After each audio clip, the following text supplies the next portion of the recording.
Magandang araw mga ka-aerial defense, may ibabahagi na naman ako sa inyo. Dahil ngayong araw na ito ay may pag-uusapan tayo tungkol sa ating depensa, Pilipinas nagawang i-challenge ang 4 na warship ng China sa Palawan, pero bago tayo magpatuloy huwag mo muna kalimutan mag-like, share and subscribe, paki-follow at like na rin ang aming page na nasa description na ang link. Nagawang i-challenge ng Armed Forces of the Philippines ang 4 na warship ng People's Liberation Army ng China, matapos na mataan ang mga ito sa may bahagi ng Balabac Strait sa Palawan noong June 19, 2024. Ito ang kinumpirma ni AFP Public Affairs Office Chief, Colonel Xerxes Trinidad.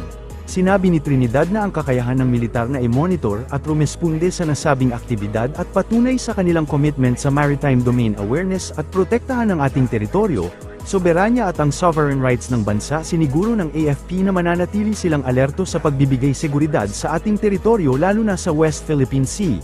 Batay sa ulat ng AFP, namataan ang 4 na Chinese warships na bumabaybay sa loob ng 12 nautical miles sa Palawan, sinabi ni Trinidad. Tumubo naman ng maayos ang 4 na Chinese warships. Inihayag ni Trinidad na 2 sa nasabing warships ang PLA Navy Destroyer Luyang 3 at ang frigate Jiangkai na tumatakbo ng 13 knots at patungong southwest. Habang ang 2 iba pang warships ang Destroyer Renhai CG-105 at ang replenishment oiler Fuchi AOR 907, ay namataan bandang 56 minuto pasado alas 3 ng hapon patungo sa direksyon ng southwest din. Tiniyak ni Pangulong Ferdinand Bongbong Marcos Jr.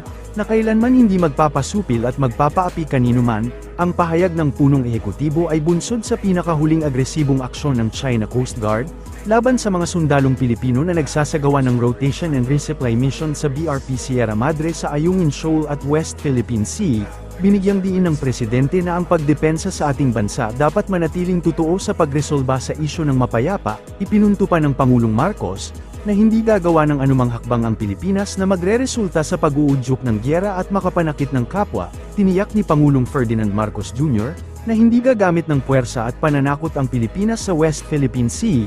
Ang pahayag ng punong ehekutibo ay bunsod sa insidente noong June 17, 2024, kung saan ipinakita ng China ang kanilang agresibong aksyon laban sa mga tropa ng Pilipinas. Sa Talk to Troops ng Pangulong Marcos sa Western Command Headquarters sa Palawan, kanyang inihayag na sa pagtupad sa sinumpaang tungkulin, hindi haantong sa paggamit ng puwersa o pananakot ang Pilipinas sa pinag-aagawang teritoryo sa West Philippine Sea. Despite these challenges, you have stood up and upheld the fundamental principles that binds all of us Filipinos, a mutual respect for life, for dignity, and for community. Kailanman ay hindi tayo magpapasupil at magpapaapi kahit na kanino man. Today, as your Commander-in-Chief, I have never been prouder of the brave women, men, and not just the Western Command, but the entire armed forces as I am today. I salute the 80 officers and troops who sailed the waters and exercised the greatest restraint amidst intense provocation. You demonstrated to the world that the Filipino spirit is one that is brave, determined, and yet is compassionate. I reassure you that you have the entire nation behind you, praying for your safety, praying for your success. The Filipino people is grateful for your dedicated service and to the families that support you. Let me, of course, mention Seaman First Class Underwater Operator Jeffrey Facundo, who was harmed and was injured in the recent incident.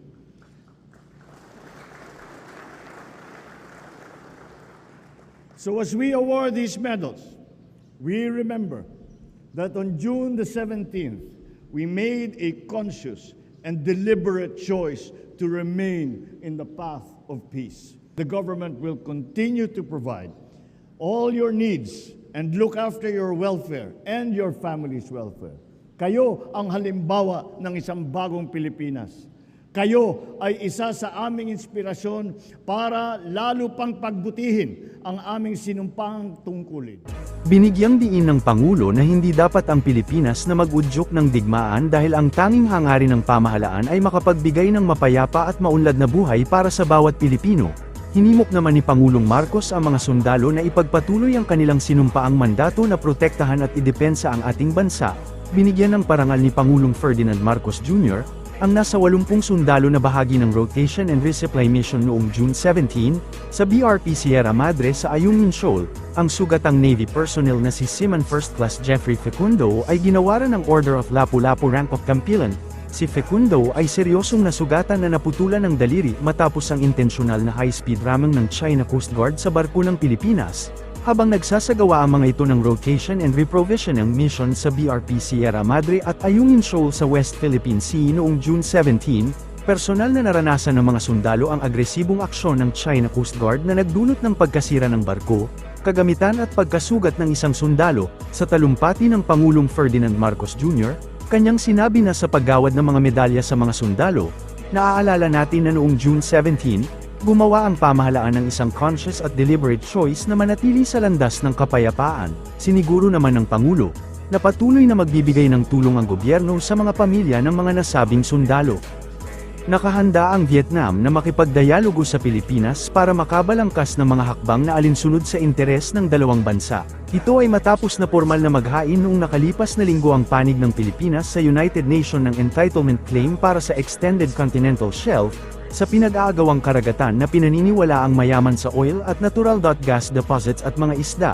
Sa isang statement naman, sinabi ni Vietnam Foreign Ministry spokesperson Pham Thuo Hang, na muling pinagtitibay ng Vietnam ang kanilang soberanya alinsunod sa international law sa usapin sa Pearsall Archipelago, at Spratly Islands kung saan claimant din ng Pilipinas. Sinabi din ito na dapat erespeto ng isang coastal states ang lehitimong karapatan at interes ng ibang kaugnay na coastal states, na may opposite o adjacent coastline sa pagsusumite ng kanilang claim para sa Outer Continental Shelf Boundary. Ang Vietnam at Pilipinas nga ay kabilang sa mga claimant sa mga parte ng pinag-aagawang teritoryo kung saan halos lahat ng bahagi nito ay inaangkin ng China. Makikita natin ang kaibahan na ginagawa ng Vietnam sa China kahit na may pinag-aagawan din tayong teritoryo sa Vietnam. Dahil walang gumagamit ng ilegal na puwersa at ilegal na maniobra ay matibay pa rin ang pakikipagkaibigan natin sa Vietnam. Hindi rin nangingialam ang Vietnam sa mga misyon ng Pilipinas sa West Philippine Sea na sakop ng EEZ ng bansa, at nirerespeto din ng Vietnam ang international law katulad na lamang ng ginagawa din natin, hindi katulad ng China walang tigil sa paghaharas sa mga barko ng Pilipinas pati na rin sa barko ng Vietnam. Kaya ang China ang pinakaproblema at nagdala ng gulo sa West Philippine Sea at buong South China Sea. Para sa mas madaming update tungkol sa ating depensa, paki-follow at like muna ng aming page na nasa description na ang link.